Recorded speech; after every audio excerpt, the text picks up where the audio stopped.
This is your psychic girlfriend, Robin Richardson. And if you're like me, you're interested in how the universe works and in all things mystical.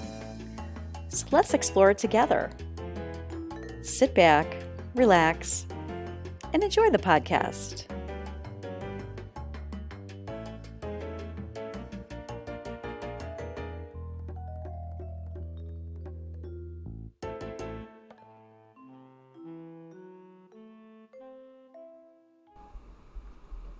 Hey, I'm Robin Richardson, your psychic girlfriend. Oh my God. All right. Well, this is another episode on the Laura Owens case. And we know that there is the body cam footage from the raid of the casita this past January. Schnitzel Ninja secured it with the help of people funding that. So congratulations on that. And so they're redacting it before it would be available to us. And I wanted to do a little psychic deep dive, if you will, into what was really going on during this January raid, what might be revealed through the redacted footage, and bombshell evidence that might come as a result of this.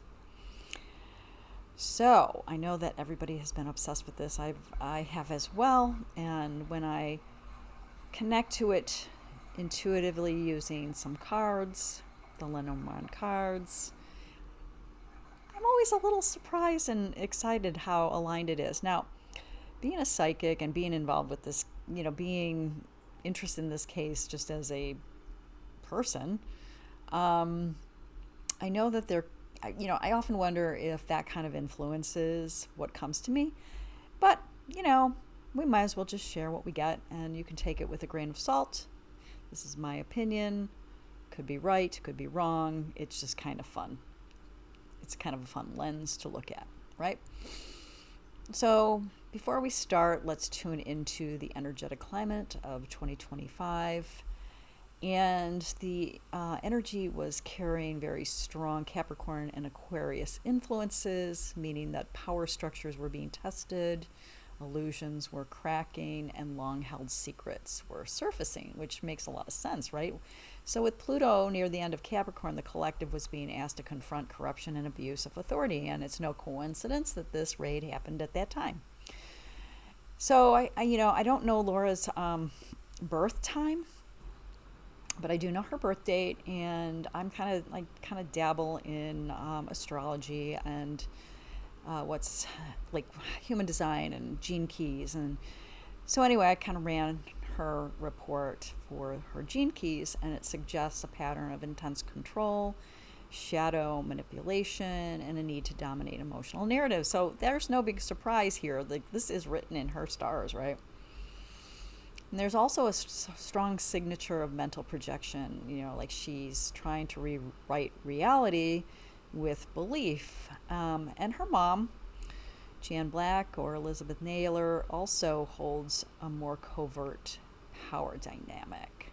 And psychically, she seems to appear as the energetic anchor who stabilizes this illusion, but also may fear what happens if it crumbles. So we can, think of Jan as, being that protective mother, but also she has somewhat of a limit because she definitely wants to protect that reputation of herself and her family. She gets it. She gets that, like, this could be a bad thing. And I think she's had a history.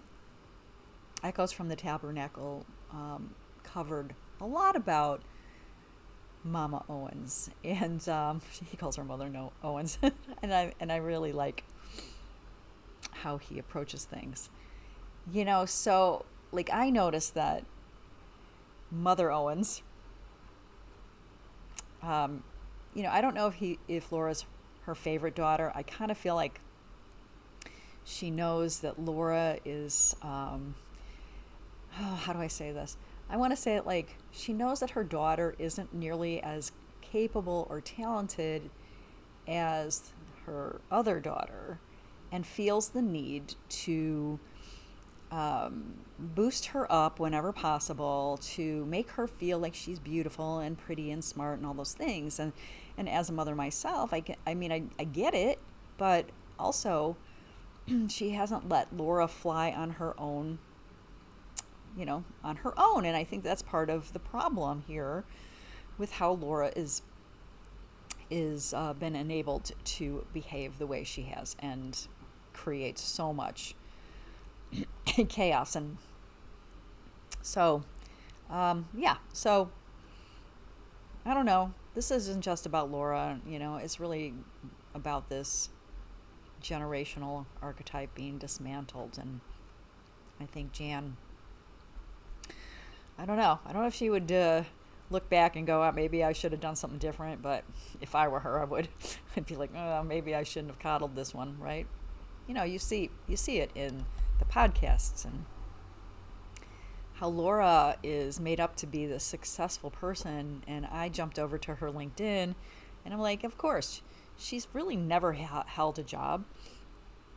She doesn't have any real life experiences. She has this very sheltered life experience, and it really does mask that deep insecurity that she's had probably since she's been very small. All right, so let's talk about the raid a little bit more. I think there's a second device. I think they've got one, but I think there's going to be another device that's found later. If not, it'll be brought forward. So I think it was a lot of confusion, manipulation, and I don't think all the evidence was surrendered. So I keep seeing an object hidden in a feminine space, like a suitcase or basket or a drawer or something that is not directly in Laura's known devices, and it feels like it belongs to someone else, and it could be her mom, her father, but it has Laura all over it. And I pulled the book, tree, bear, and ring, pointing to hidden knowledge, long-term control, power, and a broken contract. So the second device, I believe, holds either backup messages or something that contradicts sworn testimony, and I even hear the word voice memo. So this device will either be found or brought forward later, and it could change the charges or directly contradict Laura's timeline. And it may even implicate someone else. So watch for that. And it will appear in the court filings or even a quiet search warrant. I kind of get the feeling somebody doesn't want to have that on their conscience anymore. So there's also going to be a backdated document.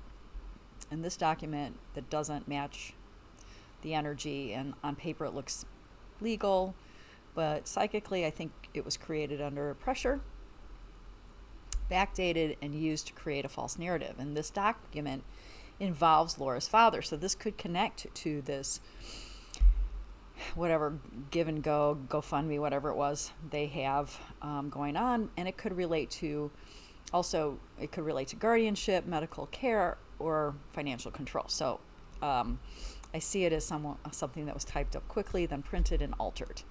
And the energy around it just feels sticky, and it feels like Laura's hand all over it and trying to prevent a loss of control. So the cards here were scythe, letter, tree, and snake, which means sudden action, written proof, health or legacy matters, and manipulation. And I saw this pen shaking, or just the energy of nervousness and stress, and made to sign under this kind of stress and confusion. So this document may come to light through forensic analysis or even witness testimony, and it could escalate the existing fraud charges, or even spark a new one tied to elder exploitation. So that came up loud and clear. Now there's a silent accomplice. Now Laura couldn't have done all this on her own. Maybe she did, maybe she didn't. And there's someone else in this energy, and someone emotionally entangled and possibly legally exposed. Interesting enough, this figure is male, midlife, and has either spiritual or strategic influence, and it could be possibly confidant, an ex-lover, or someone who feels a karmic pull to protect her. Now, we've seen this in this former attorney, so it should be interesting to see what arises from that energy and who arises from that energy, because I don't think that her former attorney is off the hook. All right, so he's behind the scenes and the planning, the editing, and the escape routes. And the cards were man, fox, moon, crossroads, someone who is cunning, tied to illusions or performance, and definitely at a fork in the road. So I saw 2 sets of handwriting on a key document, and his name may be shielded, but it is there. So this person may become visible if the second device is found, or if a witness comes forward, and his presence adds complexity and suggests a broader network of accountability. I also feel like there is a tie to San Francisco, so that could also, some male person could be helping out behind the scenes there, but I think it's going to come to light. So there's an energetic collapse coming, and in every long con, there comes a moment when the story stops working. And in Laura's case, this moment might be in the footage we see. She has utilized performance energy to control the narrative, employing tactics like victimhood and projection and deflection, but I'm seeing a moment on camera where she shifts tone too. And she contradicts herself, and the viewers get it, and they feel it. The emotional manipulation doesn't land anymore. So we get the cards mask, tower, clouds and stars, and a fall from control, confusion, turning into revelation. So I also saw someone's eyes shift from control to panic, and I think that could be both her mother and her. And that moment becomes a turning point, not just legally, but energetically, and it shifts any kind of sympathy she may have had, and it opens spaces for new charges and allows these hidden truths to rise. So will there be more felony charges? And I do think there will be. She's already facing 7 of them, but I don't think that's the final number. So the charges like fraud, forgery, tampering with evidence, perjury are rooted in long-running patterns of control. But psychically, I'm picking up that there might be this new one, elder exploitation that's involving her father, obstruction of justice if a second device or the hidden documents surface, and possibly a conspiracy with an accomplice.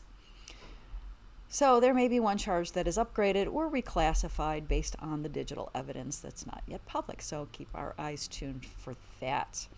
The truth never hides forever, and when energy breaks, it starts to unravel, and this is Laura's unraveling. And this second device or the forged document or this hidden accomplice will be a moment of collapse in the whole thing. So add in the pressure from January 2025, and this moment feels faded. I feel like it's time. It's not just about law, it's about breaking this family's legacy, the illusion of this legacy, and holding her accountable to the actions she's had and she's taken.